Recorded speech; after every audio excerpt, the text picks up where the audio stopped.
या इंडियन जो बाहर मुकीम है वो किसी मजलिस में भी किसी प्लेटफॉर्म पर भी अपने मुल्क की जो इंटेग्रिटी है उसके ऊपर सवाल नहीं आने देते। वहां तो सिस्टम चल रहा है ना, सवाल नहीं आने देते। यहाँ सिस्टम तो नहीं चल रहा। चाहे कोई मोदी का फैन है। 3 बड़ी पर्सनैलिटियां दुनिया की, और पिछले दिनों उनकी वहां पे रियूनियन हुई और 3 बड़ी वो पर्सनैलिटियां वहां पे वापस गई हैं। हैदराबाद का एक हाई स्कूल, 3 पर्सनैलिटियां कौन थी? एक माइक्रोसॉफ्ट के सीईओ थे, एक गूगल के सीईओ थे, और दूसरा अजय बंगा वर्ल्ड बैंक के प्रेसिडेंट थे।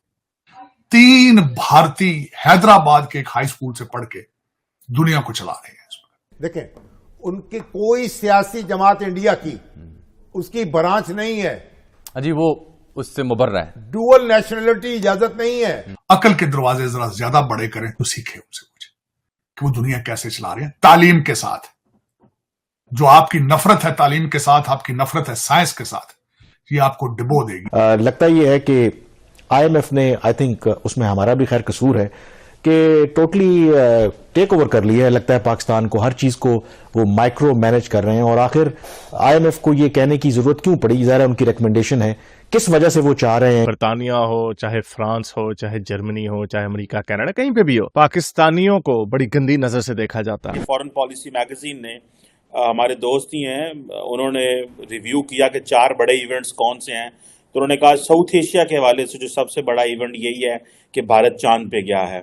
वो एक उड़ान भरी, उसने आगे बढ़ा। पाकिस्तानी वहां पे जाके भी नीचे ही रहते हैं, वहां पे जाके भी गंदे काम कर रहे हैं। तो इतना आपको सवाल तो पूछना पड़ेगा कि क्या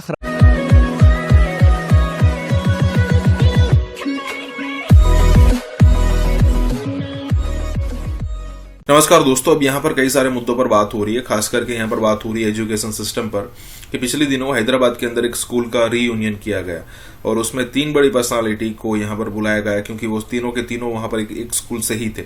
और वो थे माइक्रोसॉफ्ट के सीईओ सत्य नडेला, ऊपर से सुंदर पिचाई गूगल के सीईओ, और तीसरे थे अजय बग्गा। कहने का मतलब ये है कि ये मतलब ऐसी कई सारी पर्सनालिटी है जो आपको हैदराबाद, बेंगलोर, मुंबई, दिल्ली, आईआईटी, आईएम से मतलब गए हैं, वो आपको देखने को मिलेंगे। और यहाँ पर हर किसी अलग अलग अगर आप मुद्दे देखो तो साजिद तरार साहब को इस टाइप की सिचुएशन याद आती रहती है कि देखिए IITians से यहाँ पर ये कर रहे हैं, यहाँ पर IIM से यहाँ पर ये हो रहा है, इंडिया का एजुकेशन सिस्टम ऐसा है। और ऊपर से यहाँ पर बात हो रही है कि भाई इंडिया के अंदर सब कुछ ठीक कैसे चल रहा है, तब दूसरे भाई साहब पैनलिस्ट कह रहे हैं कि वहां पर एक सिस्टम है। सिस्टम तो पाकिस्तान के अंदर भी है। अब देखिए, एक इंटरेस्टिंग चीज मैं आपको बताता हूँ कि 1947 के बाद 1950 में हमारा कॉन्स्टिट्यूशन इंप्लीमेंट हुआ। आज तक उसको चेंज नहीं किया गया इन द सेंस कि कई सारे लॉ आए गए, लेकिन कॉन्स्टिट्यूशन वैसा का वैसा है हमारा संविधान। लेकिन अगर आप पाकिस्तान के अंदर देखो तो 3 से 4 बार लिखा गया। मतलब जिसके पास पावर आई उसने कॉन्स्टिट्यूशन को कह दिया कि भाई मैं इसको नहीं मानूंगा, अलग से लिखा जाएगा। तो ये हालत है।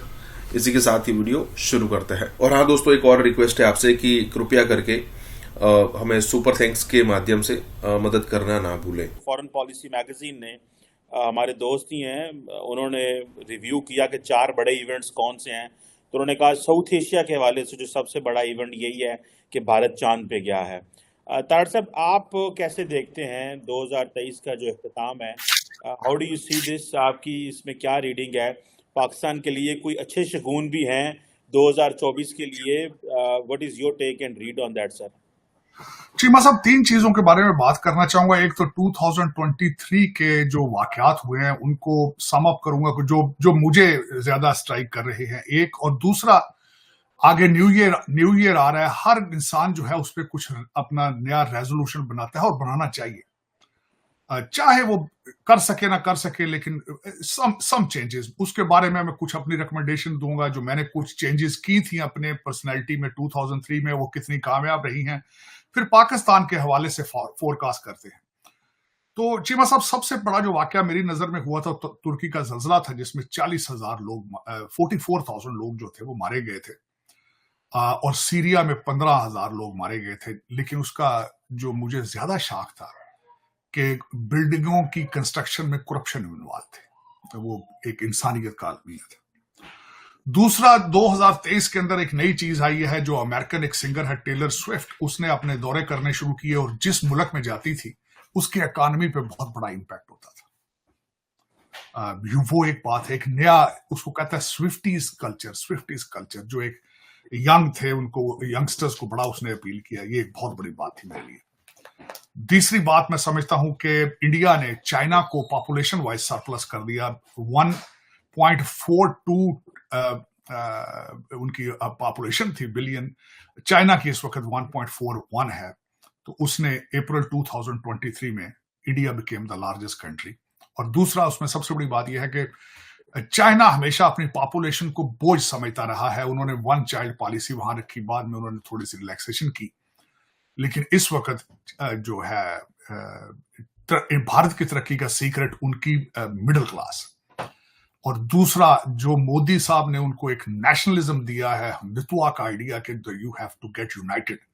तो उन्होंने जो भारत में पहली दफा एक काम किया है कि हिंदुओं को यूनाइटेड कर दिया है। उनकी तरक्की का सीक्रेट है middle class, educated middle class Bharat की इज रूलिंग द वर्ल्ड। मैं इसमें कोई एग्जैजुरेट नहीं करूंगा, बल्कि कल शाम मैं किसी पार्टी में बैठा था, तो एक हैदराबाद का एक पब्लिक स्कूल है जहां से 3 बड़ी पर्सनैलिटियां दुनिया की, और पिछले दिनों उनकी वहां पे रियूनियन हुई और 3 बड़ी वो पर्सनैलिटियां वहां पे वापस गई हैं। हैदराबाद का एक हाई स्कूल जो कि निजाम हैदराबाद ने बनाया था, वो 3 पर्सनैलिटियां कौन थी? एक माइक्रोसॉफ्ट के सीईओ थे, एक गूगल के सीईओ थे, और दूसरा अजय बंगा वर्ल्ड बैंक के प्रेसिडेंट थे। 3 भारतीय हैदराबाद के एक हाई स्कूल से पढ़ के दुनिया को चला रहे हैं, दुनिया को चला रहे हैं। अगर मेरे जो लौंडे लपाड़े हैं, अगर नफरतों के दरवाजे थोड़े छोटे करें, अकल के दरवाजे जरा ज्यादा बड़े करें, तो सीखे उनसे कुछ कि वो दुनिया कैसे चला रहे हैं तालीम के साथ। जो आपकी नफरत है तालीम के साथ, आपकी नफरत है साइंस के साथ, ये आपको डिबो देगी। और ये मैं बताना चाहूंगा, खासकर आज थोड़ा सा अगर मैं एग्जैजुरेट ना करूं चीजें, कुछ कहूंगा। सबसे पहले आपने साइंस को डिनाई किया जब जर्मनी में 16वीं सदी में प्रेस आई, तो तुर्की के जो मौलाना थे उन्होंने कहा था कि प्रेस पहले हाथ से लिखा जाता था कुरान पाक। उन्होंने कहा कि ये प्रेस के ऊपर कुरान लिखा जाएगा, नाउज बिल्लाह, इसको हाथ नहीं लगाना, ये कुफ्र है, ये कुफ्र है। उसके बाद आपने इस तरह अपनी अकलों पे ताले लगाए हैं। मैं समझता हूं अब्बासियत पीरियड हारून रशीद का था, जब बगदाद को उसको कहा जाता था मदीनातुल हिकमत, मदीनातुल हुकमत। मैं उनके बारे में बड़ी रिसर्च आजकल करता रहता हूं। उनके ट्रांसलेशन का एक डिपार्टमेंट था, जो उसका हेड था, ही वाज क्रिश्चियन। और जिस तरीके से वहां पे किताबें ट्रांसलेट की जाती थी, जिस तरीके से पेपर छापा जाता था, हारून रशीद के पीरियड के बाद से लेकर चीमा साहब आपने अकलों पे ताले लगा दिए। आज भी ऑक्सफोर्ड कैम्ब्रिज की तालीमें, उनकी किताबें अकॉर्डिंग टू अल्लामा इकबाल मर्दे मोमन पे बेअसर है।